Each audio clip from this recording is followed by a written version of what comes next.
Today on Inquirer. National Bureau of Investigation arrests major player in the slay of Negros Oriental Governor Degamo. Justice Secretary Boying Remulla says case is now 99% solved.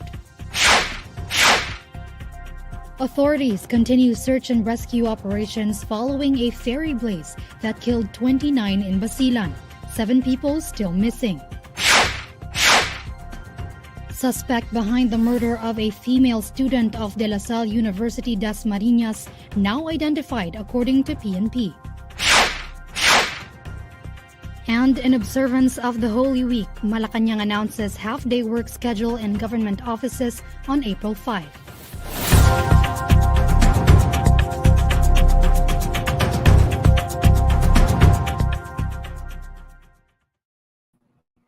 Good evening. Justice Secretary Boying Remulla says the National Bureau of Investigation has arrested one of the major players in the killings of Negros Oriental Governor Degamo, making the case 99% solved. Remulla says authorities have been tracking the person for over 2 weeks, and he says the person's name was mentioned in the affidavit of the other suspects already in the custody of the NBI. The NBI was able to catch a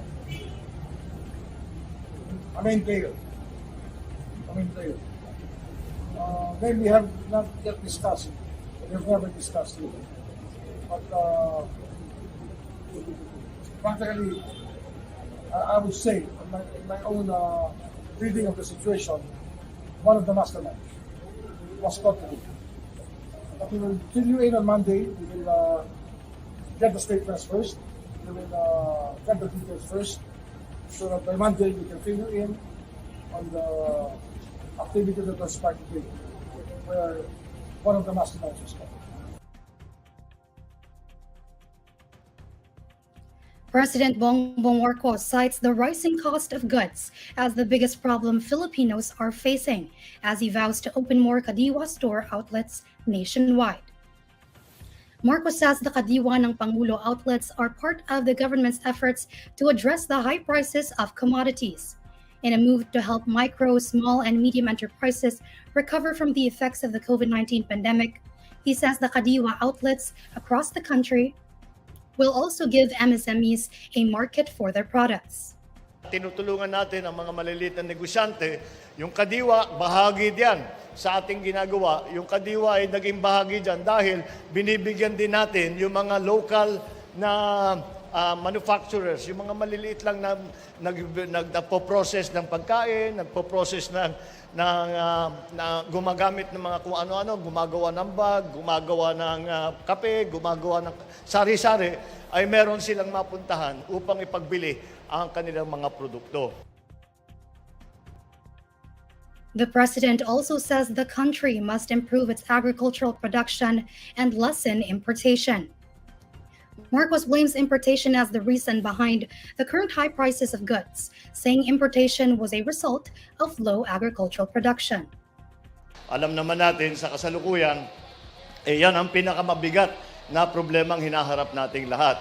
At pataas ang presyo ng bilihin. At naging problema ito dahil tayo ay naging umaasa na tayo masyado bago ng pandemya, umaasa na tayo masyado sa importation. Napabayaan natin ang agrikultura at kaya mababa ang ani ng ating mga magsasaka. The Bangko Sentral ng Pilipinas says the inflation rate likely eased below 8% in March. According to the BSP, the inflation rate may have settled within the range of 7.4% to 8.2%. Downward price pressures for March are expected to have come from lower prices of petroleum products, fruits, vegetables, chicken, and sugar.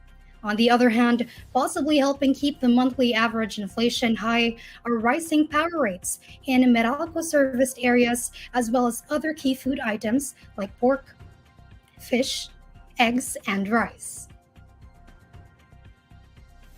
Senator Robin Hood Padilla vows he will not back down in the move for charter change despite its seemingly unpromising fate. Padilla made public his committee report proposing amendments to the economic provisions of the 1987 Constitution through a Constituent Assembly on Friday. But as he noted, the lack of support his proposal had been getting from his fellow senators, Padilla said he has accepted the likely ill-fated ending to his bid for constitutional reform. Meron po talaga, siyempre may konting kalungkutan, pero hindi naman po yun na babalot ng kasawian. Sapagkat naniniwala naman po tayo na tayo ay nagtrabaho. Padilla says the only signatures his report would probably secure are those from his fellow PDP Laban members. The proposal, however, will need at least 9 signatures from his committee members before it can be elevated to plenary for debate. For now, Padilla says he is willing to wait and see the results of recently passed economic liberalization measures awaiting implementation. Ibig sabihin nun na hindi ko pa ulit susubukan. Meron pa naman susunod eh. Meron pa naman susunod na taon. Pwede pa naman ako mag-file ulit. Bigyan muna natin ng chance. Yun naman kasi, bigyan natin ng chance yung mga pumasang batas na may kinalaman sa ekonomiya. Malacañang announced it would implement a half-day work schedule in all government offices on Wednesday, April 5, to give state workers ample time to prepare for the observance of the Holy Week. Under Memorandum Order Number 16, signed by Executive Secretary Lucas Bersamin by the authority of President Marcos, work in government offices will be suspended by noon on April 5. According to the circular, this is to give the government workers full opportunity to properly observe the regular holidays on April 6 and 7, and it will also allow them to travel to and from the different regions in the country on Holy Week. April 6 and 7 were declared as regular holidays in observance of Maundy Thursday and Good Friday. Next on Inquirer Today. Authorities continue search and rescue operations following a ferry blaze that killed 29 in Basilan. 7 people still missing. Suspect behind the murder of a female student of DLSU-Dasmariñas now identified, according to PNP. And provincial buses allowed to use Edsa from April 6 to 10, according to the MMDA.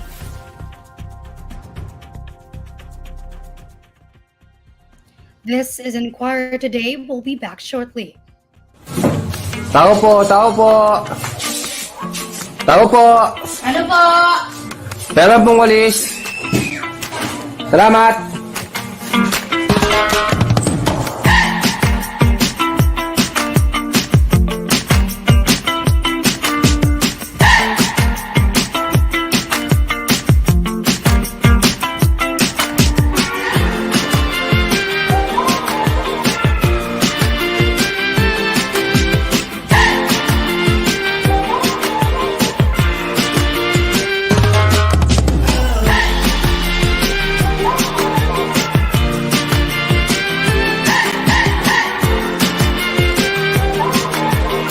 During the lockdown, naisipan ko na sana bata na lang ako ulit. Sana yung panahon daan na lang ako ulit para wala akong problema.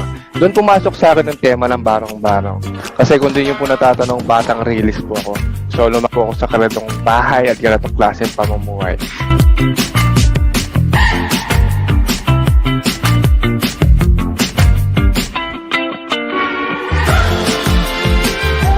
Parang ang yero to mga tol.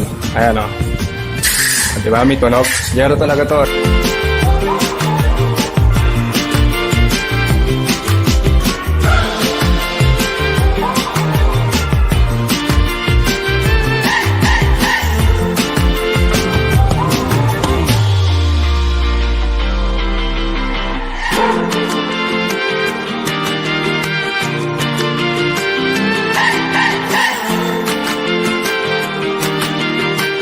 Sa pagbuo ng diorama, para ka na rin talagang bumubuo ng totoong bahay. Uunahan mo yung poste, yung mga biga. Matinding pagtsatsaga po ang kailangan sa pagbuo ng diorama.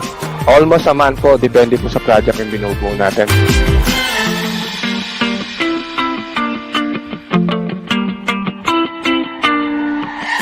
Someday, magiging replica na lang ito nung nakaraan. Mawawala na yung ganitong klaseng bahay sa Pilipinas. At yung mga new generation na Pilipino, makikita na lang po nila ito sa mga museo. At masasabi na, ito pala yung barong-barong. Ito pala yung Pilipinas noon. Umaasa ako, someday, magiging maayos yung bansa.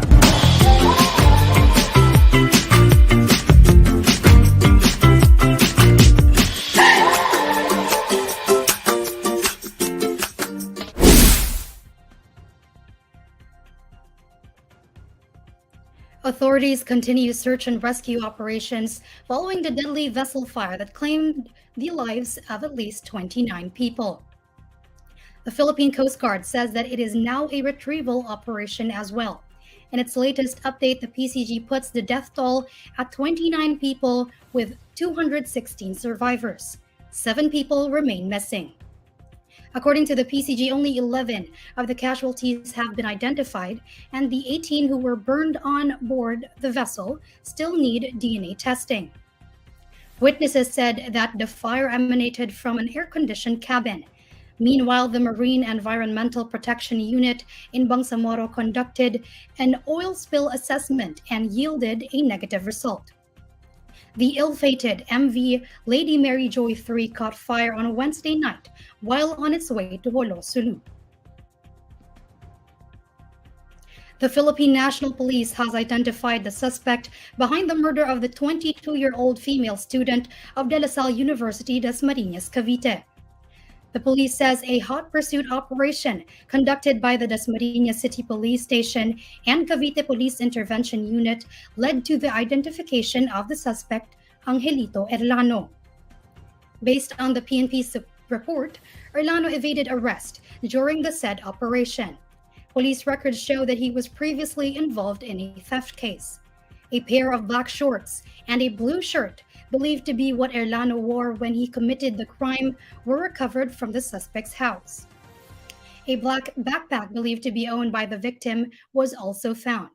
Now, according to police, tracker teams are still at the area for continuous hot pursuit operation to arrest the suspect. On March 28, the female student was found dead by the caretaker of the Rolisa dormitory inside her room. Based on the autopsy report of the Cavite Provincial Forensic Laboratory, the victim died due to multiple stab wounds to the neck and body. Senator Imee Marcos lambasts the International Criminal Court as she calls the tribunal a caricature of international justice. The senator joins the chorus of criticisms thrown at the ICC under the administration of her brother, President Bongbong Marcos. She says the ICC fails to go after crimes committed in Western nations and only picks on less developed countries like the Philippines. Imee argues that the supposed diversion promotes the false image of Western nations as unimpeachable protectors of human rights. The ICC is investigating alleged crimes against humanity committed under the leadership of Marcos Jr.'s predecessor, Rodrigo Duterte, in the context of his violent war on drugs.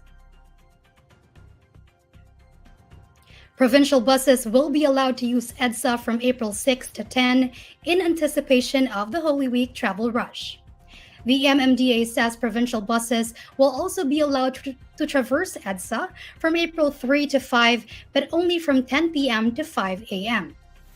According to the MMDA, provincial buses coming from North Luzon will end their trips at terminals in Cubao, Quezon City, and buses from South Luzon will end their trips at terminals in Pasay City. Provincial buses have been banned on Edsa since 2019 as ordered by the Land Transportation Franchising Regulatory Board in a move to help decongest the worsening traffic situation.